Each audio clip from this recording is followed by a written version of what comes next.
नमस्कार, स्वागत है आपका। मैं हूं आपके साथ सुमित शर्मा। रायपुर से बड़ी खबर है। राष्ट्रीय आदिवासी नृत्य महोत्सव की धूम देखने को मिल रही है। सीएम भूपेश बघेल महोत्सव स्थल पहुंचेंगे। थोड़ी देर में सीएम भूपेश बघेल महोत्सव स्थल पहुंचेंगे। दूसरे दिन साइंस कॉलेज ग्राउंड में महोत्सव की धूम देखने को मिल रही है। देश विदेश की आदिवासी संस्कृति की झलक देखने को मिल रही है।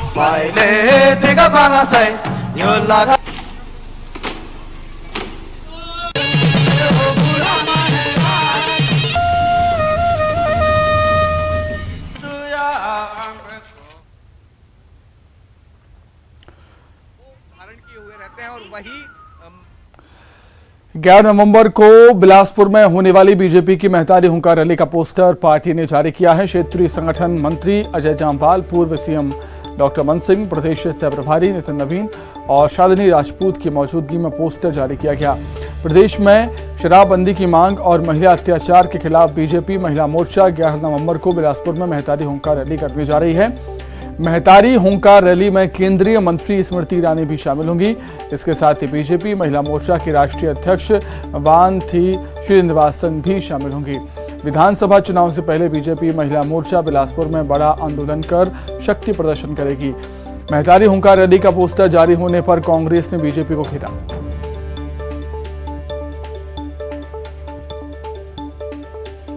हम शुरू से छत्तीसगढ़ी संस्कृति को लेकर चलते रहे हैं और ये महतारी हुंकार छत्तीसगढ़ के माताओं की ये हुंकार है कि किस प्रकार से आज राज्य में अपराध बढ़े हैं, आपराधिक घटनाएं बढ़ी है और नशे और शराब के कारण किस प्रकार की प्रताड़ना उनको झेलनी पड़ रही है और इसलिए ये महतारी हुंकार रैली का नाम हमने दिया है। देखिए, भारतीय जनता पार्टी लगातार विभिन्न कार्यक्रमों के माध्यम से जनता के बीच रहती है। स्मृति ईरानी जी और हमारी राष्ट्रीय अध्यक्ष वानथी श्रीनिवासन जी का आगमन होगा और 11/11/2022 शायद छत्तीसगढ़ के इतिहास में लिखा जाएगा, क्योंकि तारीख ही ऐसा है जो एक दिशा छत्तीसगढ़ की जो कांग्रेस सरकार है उसको उखाड़ फेंकने के लिए देखिए, चाहे हुंकार रैली के पोस्टर का विमोचन हो या फिर डॉक्टर रमन सिंह जी के द्वारा कांग्रेस सरकार के ऊपर में, मुख्यमंत्री के ऊपर में ट्वीट करके आरोप लगाना हो, जनता इस चीज़ को बेहतर ढंग से समझ रही है कि डॉक्टर रमन सिंह और भारतीय जनता पार्टी अवसरवादिता की राजनीति कर रहे हैं। पिछले 15 साल में इन्होंने जो किया छत्तीसगढ़ में कुशासन और भ्रष्टाचार का राज, और पिछले 4 साल में कांग्रेस की सरकार के द्वारा किए गए कार्यों का जनता तुलनात्मक अध्ययन कर रही है और देख रही है कि 15 साल के कुशासन के बाद में छत्तीसगढ़ में एक ऐसी सरकार आई है जो हर वर्ग का ख्याल कर रही है। युवाओं का आंदोलन किया था, 1 लाख लोगों को इकट्ठा करने की बात की, बमुश्किल 8,000 आए। इनके राष्ट्रीय अध्यक्ष आए, 50,000 का टारगेट किए, 5,000 लोग आए। तो इनकी हुंकार रैली भी पूरी तरीके से फ्लॉप साबित होगी। जनता भारतीय जनता पार्टी के चरित्र को समझ चुकी है और जनता का भरोसा भाजपा से उठ चुका है। सियासी मुद्दा बनाने के लिए सिर्फ एक बहाना काफी है, खासकर जब मौसम चुनावी हो। छत्तीसगढ़ में इन दिनों ऐसा ही हो रहा है। मुद्दा छोटा हो या बड़ा, सियासत जमकर हो रही है। आलम यह है कि अब छत्तीसगढ़ महतारी की मूर्ति पर भी राजनीतिक रोटी सेकी जा रही हैं। बीजेपी सह प्रभारी नितिन नवीन ने कहा है कि क्या मूर्ति लगाने से क्या होगा, जब महिला उत्पीड़न और शराबबंदी सहित तमाम मुद्दों पर सरकार फेल है। उधर नितिन नवीन के बयान पर मंत्री अमरजीत भगत ने करारा जवाब दिया। मूर्ति लगाने से क्या होगा? जो महिलाएं यहाँ पर हैं उनके साथ तो आप विश्वासघात कर रहे हैं, और मूर्ति किसका लगाएंगे? मूर्ति लगाने से क्या महिलाओं का सम्मान बच जाएगा क्या? महिलाओं के साथ जो शराबबंदी के कारण जो परेशानी पैदा हो रही है, लगातार महिलाओं का उत्पीड़न हो रहा है, उससे बच जाएगा क्या? जो काम आपका है महिलाओं को सुरक्षा देना, महिलाओं का आपने संकल्प लिया था शराबबंदी का, जो गंगा का जल का कसम खाया था, उस शब्दों को जवाब दीजिए। मूर्ति लगाने से इन सब चीजों का सवाल का जवाब नहीं आने वाला है। ये सरकार में छत्तीसगढ़ियावाद देखने को मिल रहा है, ये आपके शब्दों में है। हम तो भारतीय हैं और भारतीयवाद को लेके चलते हैं। छत्तीसगढ़िया निश्चित रूप से छत्तीसगढ़ की कल्पना को साकार किया तो अटल बिहारी वाजपेयी जी ने किया। ये तो केवल उसकी राजनीति रोटी सेक रहे हैं। नितिन जी का पूरा बयान राजनीति से प्रेरित है। राजनीति के अलावा इसमें कुछ और बात नहीं है। रहा सवाल अटल बिहारी वाजपेयी जी का, उनका हम लोग सब सम्मान करते हैं, बल्कि भारतीय जनता पार्टी उनका सम्मान नहीं करती है। विभिन्न मौकों पे देखा गया है और शराबबंदी के दिशा में हम लोग बढ़ रहे हैं। कमेटी इसमें बना हुआ है। कमेटी जब सिफारिश करेगी तो उस पर विचार किया जाएगा। रहा सवाल महिलाओं की सुरक्षा का, किस प्रकार से उत्तर प्रदेश में केंद्रीय मंत्री का बेटा गाड़ी चढ़ा देता है, वो आज तक मंत्री बने हुए किस मुंह से बात करते हैं? इनका तो कोई हक ही नहीं बनता है बात करने का। आदिवासियों के आरक्षण के मुद्दे को लेकर बीजेपी का बड़ा आंदोलन देखने को मिलेगा। बीजेपी अनुसूचित जनजाति मोर्चा की बैठक में प्रदेश भर में बड़ा आंदोलन करने की रणनीति बनी है। आरक्षण की मांग को लेकर 8 और 9 नवंबर को जिला मुख्यालयों पर बीजेपी प्रदर्शन करेगी। इसके बाद 21 नवंबर को बस्तर और 28 नवंबर को सरगुजा संभाग में पार्टी बड़ा प्रदर्शन करेगी। पूर्व मंत्री रामविचार नेताम ने आरक्षण के मुद्दे को लेकर प्रदेश की सरकार पर जमकर निशाना साधा। प्रदेश सरकार की नाकामी की वजह से, प्रदेश सरकार के षड्यंत्रों के कारण हमारा अनुसूचित जनजाति वर्ग का छत्तीसगढ़ में मिलने वाला 32% आरक्षण उसे घटा करके 20 पर लाया गया। इसके लिए सरकार दोषी है।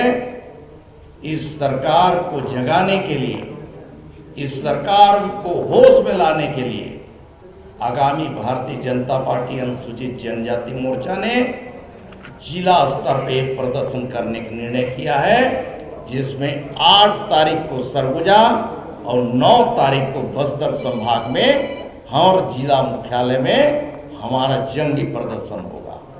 इसी प्रकार से हमारा आगामी कार्यक्रम 21 नवंबर को बस्तर संभाग मुख्यालय का हम घेराव करेंगे और 28 नवंबर को सरगुजा संभाग मुख्यालय का घेराव करके जंगी प्रदर्शन किया जाएगा। आज की बैठक में ये निर्णय लिया गया है। अंबिकापुर में न्यूज 18 की खबर का बड़ा असर हुआ। अंबिकापुर में बदहाल स्कूल का मामला, जिला शिक्षा अधिकारी ने कार्रवाई की है। BO, ABO, BRC को कारण बताओ नोटिस जारी हुआ है। संकुल समन्वयक को भी नोटिस जारी हुआ है। पंडोपारा प्राथमिक स्कूल में सालों से ब्लैक बोर्ड नहीं था। खबर दिखाए जाने के बाद स्कूल में ब्लैक बोर्ड भी पहुंचा है। लखनपुर विकासखंड का ये पूरा मामला।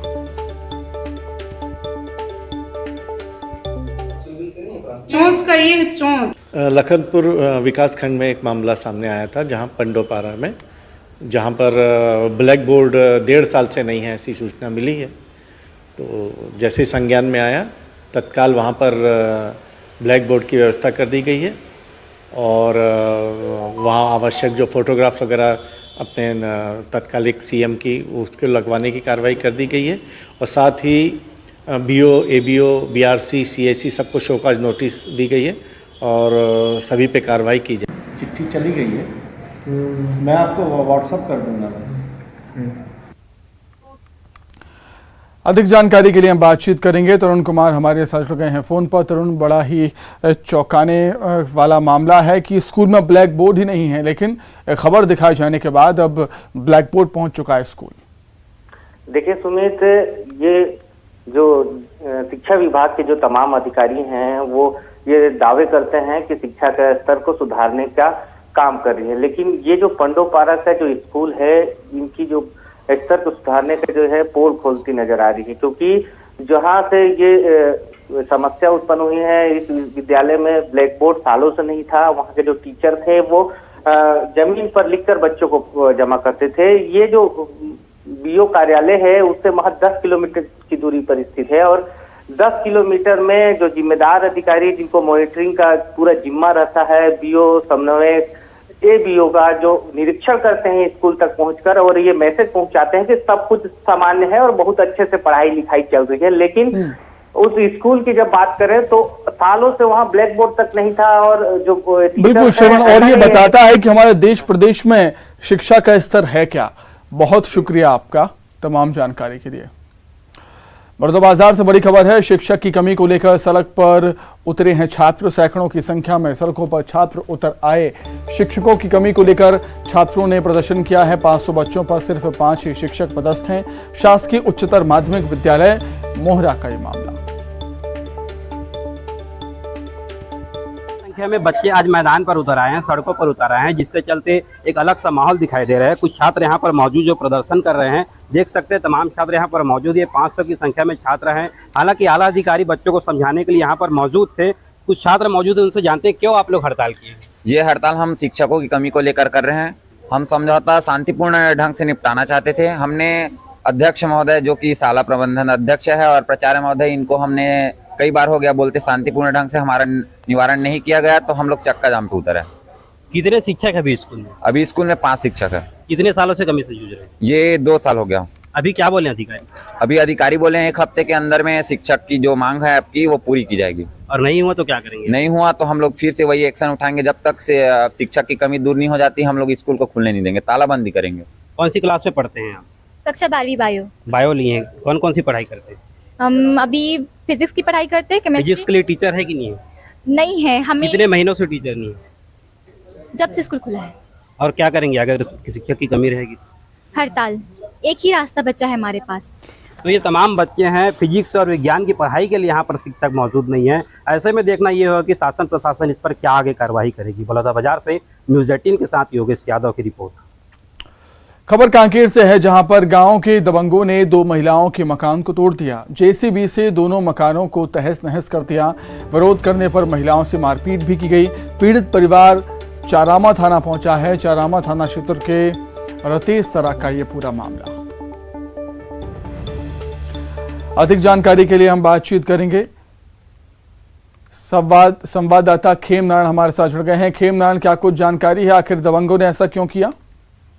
जी, गांव के दबंगों ने आज ग्राम रतेसरा में 2 महिलाओं का मकान तोड़ा है। जेसीबी मंगाकर उन्होंने मकान को तोड़ा है। और इस संबंध में जब हमारी चर्चा जिम्मेदार जनप्रतिनिधियों से हुई तो उनको इस बारे में कोई भनक नहीं है। तहसीलदार का भी कहना है कि प्रशासन ने ये कार्रवाई नहीं की है और ये दबंगों ने क्यों 2 महिलाओं का मकान तोड़ा है, इसकी जांच की जाएगी। और महिलाओं ने चरामा थाना में इन दबंगों के नाम पर रिपोर्ट भी किया है और आगे की कार्रवाई जारी है। जी, निश्चित तौर पर जांच होनी चाहिए, कार्रवाई होनी चाहिए, क्योंकि किसी को भी किसी के आशियाने को तोड़ने का हक बिल्कुल भी नहीं। बहुत शुक्रिया आपका।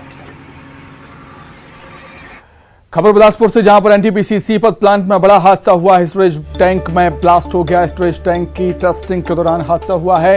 हादसे में एनटीपीसी कर्मचारी की मौत हो गई। मृतक कर्मचारी का नाम नरेंद्र मिश्रा है। सीपत थाना क्षेत्र का मामला। बिलासपुर से खबर आपको बता रहे हैं, यहां पर एनटीपीसी सीपत प्लांट में हादसा हुआ है।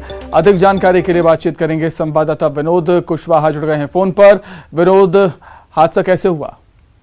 देखिए, बताया जा रहा है कि जो नया फर्नेस प्लांट बना हुआ था उसकी टेस्टिंग हो रही थी और गाय के गोबर से मल्चिंग जो है वो तैयार करने का काम हो रहा था। और उसी समय अचानक जो टेक्नीशियन वहां पर मौजूद थे, एक जोरदार धमाका हुआ और उस धमाके की जद में नरेंद्र मिश्रा, जो कि वहां पर टेक्नीशियन के रूप में कर्मी हैं, वो घायल हुए गंभीर रूप से और उनकी मौके पर ही मौत हो गई।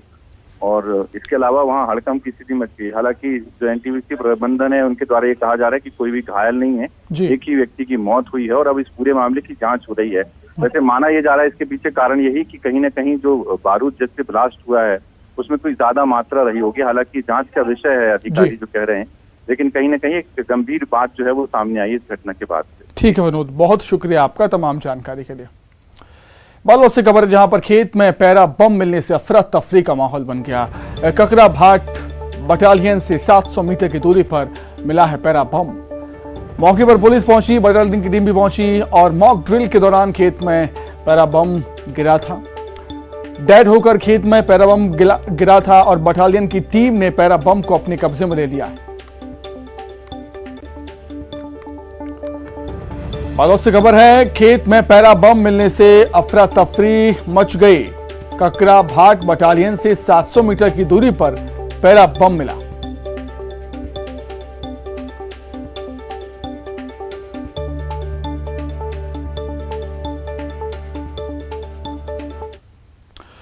बालोद से बड़ी खबर है। जादू टोने की शक में बुजुर्ग की हत्या कर दी गई। बुजुर्ग पर डंडे और हंसिए से हमला किया गया।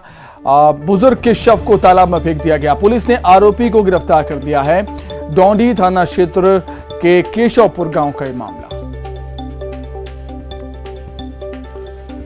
बालोद से खबर है। जादू टोने के शक में बुजुर्ग की हत्या कर दी गई है। बुजुर्ग पर डंडे और हंसिए से हमला कर बुजुर्ग को मौत के घाट उतार दिया गया।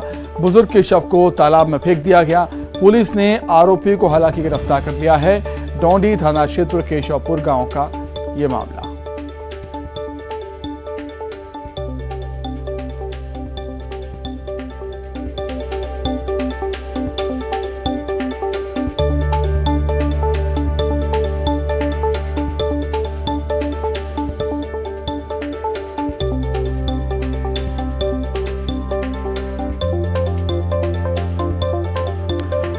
बालोद में जादू टोने के शक में बुजुर्ग की हत्या कर दी गई। बुजुर्ग पर डंडे और हंसिए से हमला कर उसे मार डाला और उसके शव को बुजुर्ग के शव को तालाब में फेंक दिया गया। अधिक जानकारी के लिए बातचीत करेंगे। दिलेश्वर देवांगा जुड़े हैं फोन पर। दिलेश्वर, क्या कुछ जानकारी आपके पास? जी बिल्कुल सुमित, आपको बताना चाहूंगा कि जो पूरा मामला जो है वो डोंडी थाना क्षेत्र के केशवपुर का बताया जा रहा है जी। जब एक बुजुर्ग जो है उसका एक किसी व्यक्ति के साथ में विवाद हुआ और विवाद इस बात को लेकर हुआ कि वो जादू टोना के शक में दोनों के बीच में विवाद हुआ और विवाद बढ़ता गया, जिसके कारण से वो खेत पर जो बुजुर्ग काम कर रहा था उसके पास जाकर वहां पर जो डंडा रखा हुआ था, डंडे से सिर पर और शरीर के अन्य स्थानों पर बुरी तरह से वार किया। इसके अलावा जो हंसिया रखा था और हंसिया के साथ ही लोहे के रॉड से भी उस बुजुर्ग पर बुरी तरह से वार किया। वार करने के बाद में बुजुर्ग की मौत हो गई और मौत हो जाने के बाद में जो हत्या का राज जो है उसको छुपाने के लिए बुजुर्ग की लाश को तालाब में फेंक दिया। ठीक है दिलेश्वर, बहुत शुक्रिया आपका। गरियाबंद से बड़ी खबर। अरेस्ट और पुलिस विभाग ने बड़ी कार्रवाई की है। 306 बोरी अवैध धान जब्त किया है। ओडिशा से छत्तीसगढ़ में लाया गया था धान। भजन नायक के गोदाम को सील कर दिया गया। कवर्धा से खबर है, जहां पर धान खरीदी केंद्र में निकला अजगर। बाइक में लिपटा हुआ था अजगर। वन विभाग ने रेस्क्यू कर जंगल में छोड़ दिया। धान खरीदी केंद्र हथलेवा का मामला। छत्तीसगढ़ में कई जिलों में हाथियों का उत्पात लगातार जारी है। हाथियों की मौजूदगी वाले इलाकों से सटे गांव में लोग दहशत में हैं। कोरबा के बनिया गांव में बने गौठान पर हाथियों के झुंड ने कब्जा जमा लिया है। गौठान में 20 से अधिक हाथी नजर आ रहे हैं, जिसमें बेबी एलिफेंट भी शामिल।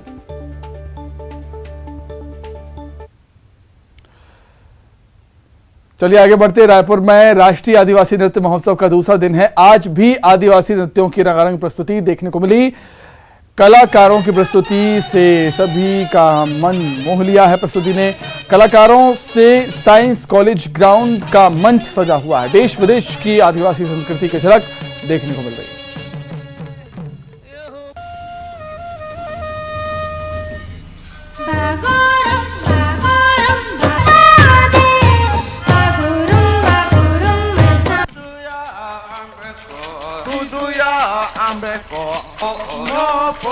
अरुणाचल प्रदेश की आप देखिए संस्कृति। अब आंध्रा की देखिए किस तरीके से आंध्रा के कलाकारों ने मंच पर अपने जलवे बिखेरे हैं। मणिपुर की तस्वीरें आप देखिए। मणिपुर के कलाकारों ने किस तरीके से अपनी संस्कृति को छत्तीसगढ़ देश के सामने रखा है। सिक्किम की देखिए। सिक्किम के कलाकारों ने अपने नृत्य से समा बांध दिया। नागालैंड की तस्वीरें आपको दिखाते हैं। नागालैंड कलाकारों ने किस तरीके से मंच पर डांस किया है वो भी आप देख सकते हैं।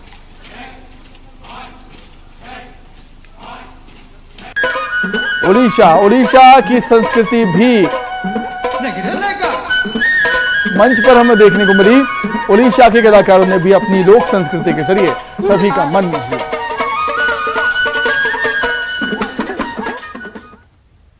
आइए अब एक नजर 25 सेकंड में खबरों पर।